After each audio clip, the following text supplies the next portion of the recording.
صلی علی رسوله الكریم اما بعد فاعوذ باللہ من الشیطان الرجیم بسم اللہ الرحمن الرحیم لقد من اللہ علی المؤمنین اذ بعث فیہم رسولا من انفسهم وقال النبی صلی اللہ علیہ وسلم كنت نبیا وآدم بین الماء والطین او کما قال صلی اللہ علیہ وسلم حضور آئے تو سر آفرینش پا گئی دنیا حضور آئے تو سر آفرینش پا گئی دنیا اندھیروں سے نکل کر روشنی میں آ گئی دنیا بجھے چہروں کا زنگ اترا ستے چہروں پہ نور آیا حضور آئے تو انسانوں کو جینے کا شعور آیا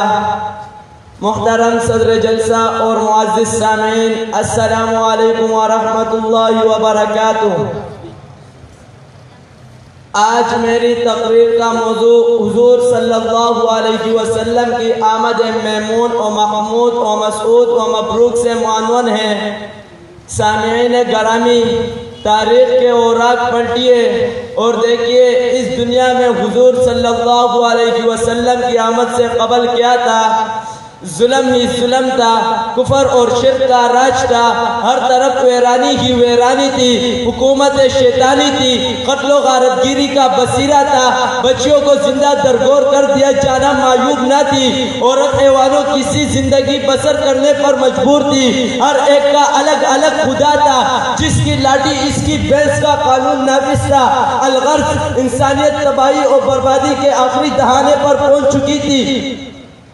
دفعتاً چمنستان دہر کی قسمت کا ستارہ ہویدہ ہوا، حضرت انسان کی خوشبختی کا ثاقب چمک اٹھا، ظلمات کو اجالوں کی خبر ہوئی کہ یتیم عبداللہ جگر گوش امنہ شاہ حرم حکمران عرب و عجب قائد انسانیت فرمان روائے عالم شہنشاہ کونین صلی اللہ علیہ وسلم بروز پیر 9 ربیع الاول سنہ عام الفیل بمطابق 22 اپریل 571 عیسوی کو عالم قدس سے عالم امکان میں بے بصر کو با بصر کرنے کے لیے، بے نظر کو با نظر کرنے کے لیے، مردہ دلوں کو حیات جادوانی دینے کے لیے، قیاسر و اکاسر کی نعوت کا برم توڑنے کے لیے، ملکوں کی دوری، اقوام کی بیگانگی، اختلاف الوان اور تفریق زبانوں کو مٹانے کے لیے اور سینکڑوں اور ہزاروں کے پجاریوں کو ایک کے در پر جھکانے کے لیے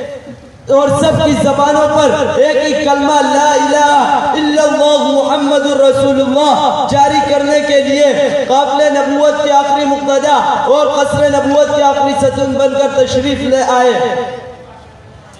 سامعین محترم،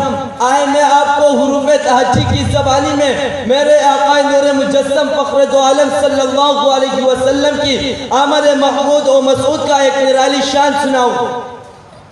چنانچہ معلم کائنات صلی اللہ علیہ وسلم کی آمد پر الف نے کہا اللہ کا رسول آ رہا ہے، با نے کہا بانی اسلام آ رہا ہے، تا نے کہا تاجدار مدینہ آ رہا ہے، تا نے کہا قروت والا آ رہا ہے، جیم نے کہا جلیل القدر آ رہا ہے، ہا نے کہا حبیب خدا آ رہا ہے، خا نے کہا خاتم النبیین آ رہا ہے، دال نے کہا دو جہاں کا والی آ رہا ہے، دال نے کہا ذالک الکتاب کہنے والا آ رہا ہے، را نے کہا رحمت للعالمین آ رہا ہے، زا نے کہا زمانے کا امام آ رہا ہے، سین نے کہا ساقی کوثر آ رہا ہے، شین نے کہا شافع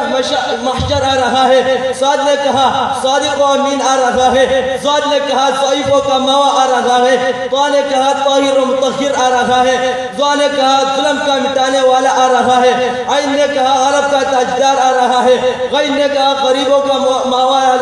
آ رہا ہے، فا نے کہا فقیروں کا مولا آ رہا ہے، قاف نے کہا قرآن والا آ رہا ہے، کاف نے کہا کملی والا آ رہا ہے، لام نے کہا لوح و قلم والا آ رہا ہے، میم نے کہا محمد الرسول اللہ صلی اللہ علیہ وسلم آ رہا ہے، نون نے کہا نبیوں کا سردار آ رہا ہے، واو نے کہا والضحیٰ آ رہا ہے، ہا نے کہا ہادی برحق آ رہا ہے، اور یا پکارتا یکتا اور انوکھی شان والا آ رہا ہے۔ شاعر کہتا ہے ارباب نظر کو کوئی ایسا نہ ملے گا،